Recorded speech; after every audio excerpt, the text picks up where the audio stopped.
আমার কাছে মনে হয় না আমি ভালো খেলেছি, কারণ এইরকম উইকেটে যারা সেট হবে তাদের শেষ করতে হবে, জাস্ট একটাই।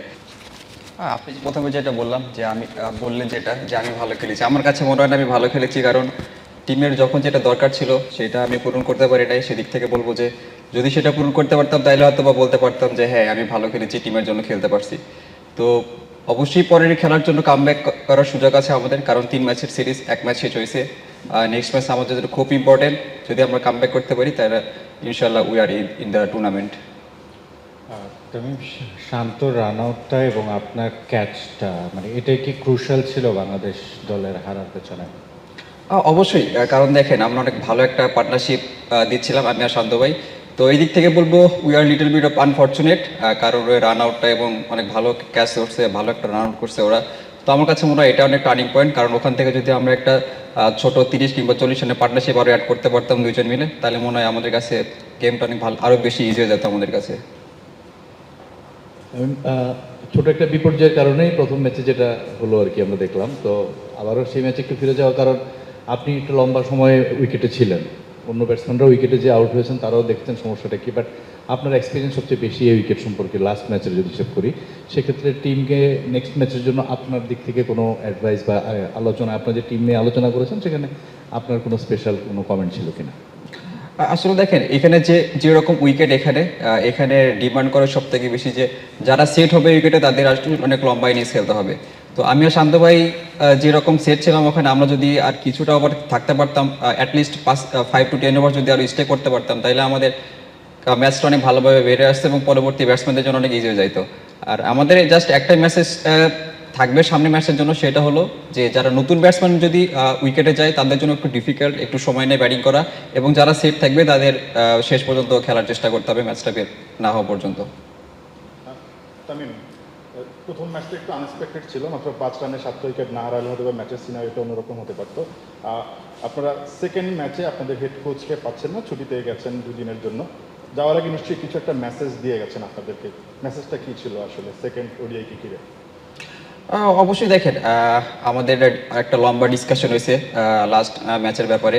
তো কোচ সেখানে আমাদের কিছু ইনফরমেশন দিয়েছে।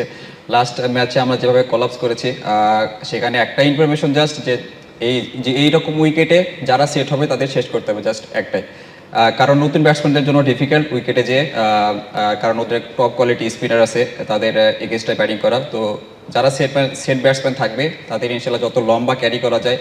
আর হাসারাঙ্গার এগেনস্টে যারা লেফটি ব্যাটসম্যানরা থাকবে তাদের আর কি বেশি খেলা উচিত, কারণ লেফটিদের জন্য অতটা ইফেক্টিভ না যতটা রাইটিদের জন্য ইফেক্টিভ। তো এই কিছু কিছু ইনফরমেশন আমাদের দেওয়া হয়েছে যেগুলো ইনশাল্লাহ সামনের ম্যাচে সবাই কাজে লাগাবে আশা করি। তো আমি এখানে সিনিয়র প্লেয়ারদের সাথে ছাড়া আপনারা খেলতে নেমেছিলেন আগের ম্যাচটা, তো সবার আসলে একসাথে অ্যাজ এ টিম খেলা দরকার ছিল। তারপর আসলে আপনারা টিম হিসেবেই খেলছিলেন, কিন্তু যখন ওই কোলাপসটা হলো কিংবা ম্যাচটা যখন আমরা হেরে গেলাম তখন ড্রেসিং রুমের পরিবেশটা কেমন ছিল, কিংবা ওই টিম হয়ে খেলার ব্যাপারটা, এই ম্যাচে আবার কি মোটিভেশন আপনারা পাচ্ছেন বা কি নিয়ে আসলে কোন অনুপ্রেরণায় খেলতে নামবেন? আসলে দেখেন এখানে নেগেটিভ থেকে পজিটিভ অনেক জিনিসগুলো হয়েছে, কারণ আমরা বোলিংয়ে অনেক ভালো একটা স্টার্ট পাইছি। দেন বোলিংয়ের ফিনিশটা অনেক ভালো হয়েছে, ফিল্ডিং অনেক ভালো ছিল, ব্যাটিংয়ের শুরুটা অনেক ভালো ছিল। জাস্ট আফটার 17 ওভার্স তারপরে একটা কলাপস হয়েছে, যেটার কারণে আমরা আর কি কামব্যাক করতে পারি নাই।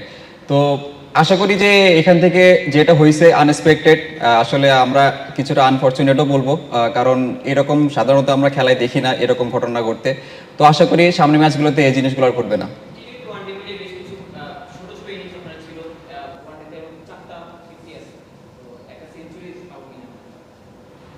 ইনশাল্লাহ এটা নিয়ে কোনো কমেন্টস করতে যাচ্ছি না। তামিম, যা হয়েছে তো ওটা ফার্স্ট আপনার সামনে দুইটা ম্যাচ আছে, এই ম্যাচ দুইটা আমাদের র্যাঙ্কিংয়ের জন্য যেমন ইম্পর্টেন্ট, নিজেদের আত্মবিশ্বাস ফিরে আসা সব কিছুর জন্য ইম্পর্টেন্ট। এই ম্যাচটা নিয়ে কি পরিকল্পনা করেছেন, আর নিজের ব্যক্তিগত গোলটা কি আপনার শ্রীলঙ্কা সিরিজে? ব্যক্তিগত গোল যেটা বলবো, আমার সবসময় চেষ্টা থাকে প্রত্যেক ম্যাচ বাই ম্যাচ খেলার এবং প্রত্যেক ম্যাচে টিমকে ভালো কিছু কন্ট্রিবিউট করা। তো টিমের যেটা রিকোয়ারমেন্ট, যেটা আমি লাস্ট ম্যাচে পূরণ করতে পারি না, চেষ্টা থাকবে টিমের যেটা রিকোয়ারমেন্টস, টিমের যেটা নিড সেটা যাতে আমি পরবর্তী ম্যাচে পুষে দিতে পারি। আর টিম গোল যেটা, যেহেতু 3 ম্যাচের সিরিজ, 1 ম্যাচ শেষ হয়েছে, সামনে আরও 2 ম্যাচ আছে, আমরা 2 ম্যাচে চিন্তা করতেছি না, কারণ সামনের ম্যাচটা অনেক ইম্পর্টেন্ট টুর্নামেন্টে টিকে থাকতে হইলে। তো সামনের ম্যাচে সবার ফোকাস থাকবে। Tamim, you played really well in last match. And what was your game plan when chasing 244? And Janit Lianage got a brilliant catch to end your inning. What are the thoughts about that fielding effort? I don't think so. I played well because I couldn't bat what the team requires, and I think if I bat according the team demand, then I can say I bat well. So I just only say I will try in the next game. I think that catch and the run out.